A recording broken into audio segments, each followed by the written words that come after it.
I was recently talking to a client about her anxiety and rumination and some RSD features, and she was talking about how it ruins her life um, for much of the week, and her anxieties get so big, they get so catastrophic that she just thinks like the worst case scenario, just about like the simplest things. Basically, what could go wrong um, is anything that could go wrong. She thinks about and thinks that it's going to go wrong. So it got me thinking, and I started to share with her a personal story of my own rumination, my own anxiety, and my own experience with therapy. I often get asked that a lot. So a lot of people will ask me, being a therapist, do you see a therapist, or have you ever seen a therapist? And so the answer is yes, I have, and it was extremely helpful. And what we talked about was my basically like my irrational fears, my fear of dying, and it was mostly centered around flying. And I had two previous. So this was in my mid, no late, no, yeah, mid late 20s, mid to late 20s, and I had two previous experiences flying. One was, as far as I could remember, the one was to Italy, which was super long. It was like 13 hours one way, and I don't remember anything significant from that um, flight at all. But then in the mid, was it the early 2000s, I believe, I flew to San Francisco, and what a shit ride that was. I mean, the turbulence was horrible. So that was my second flight. I was terrified. I was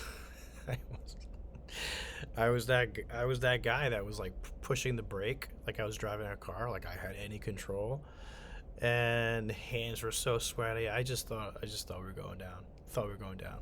It was the end of my life. It was after my team. I went to see the 49ers play, and they lost. So I was with my brother and my father. I'll never forget too. There were some military guys in the back, and even even they were giving like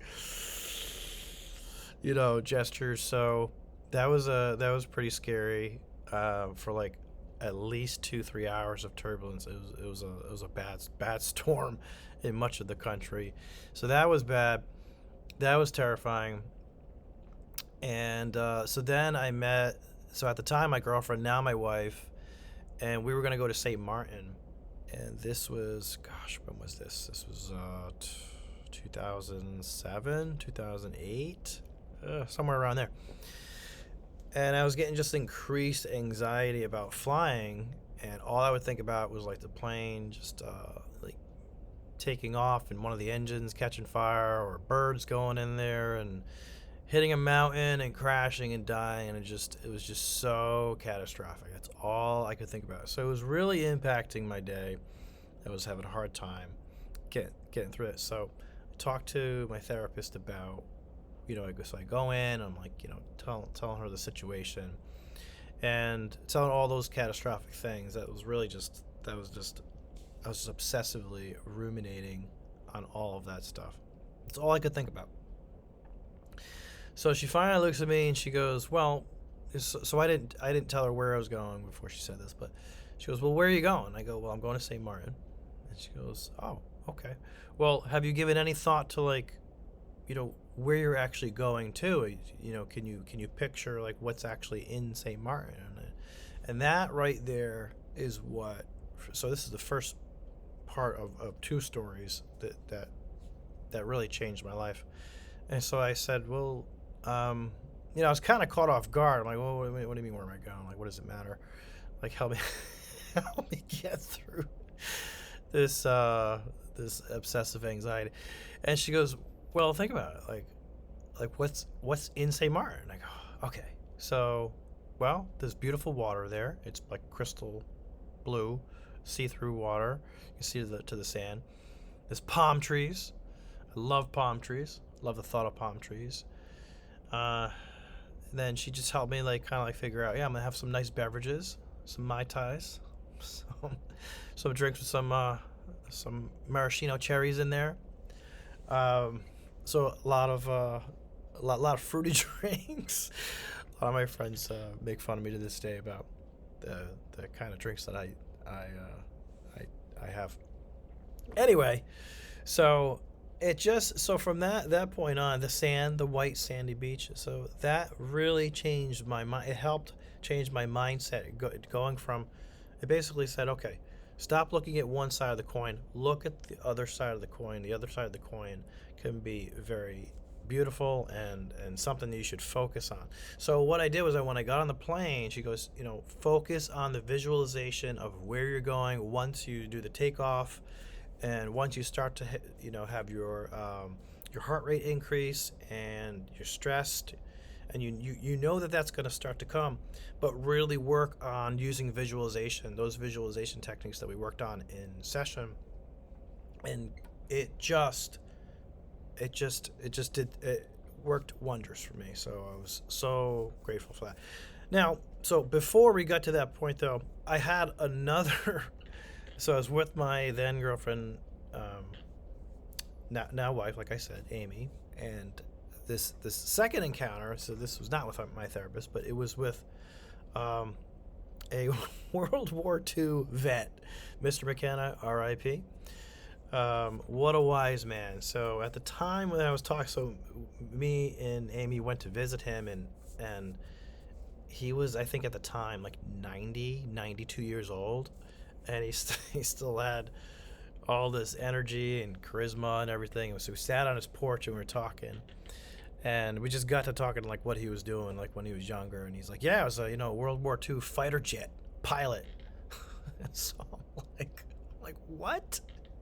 You're a fighter jet pilot? I'm like, you got to tell me about this.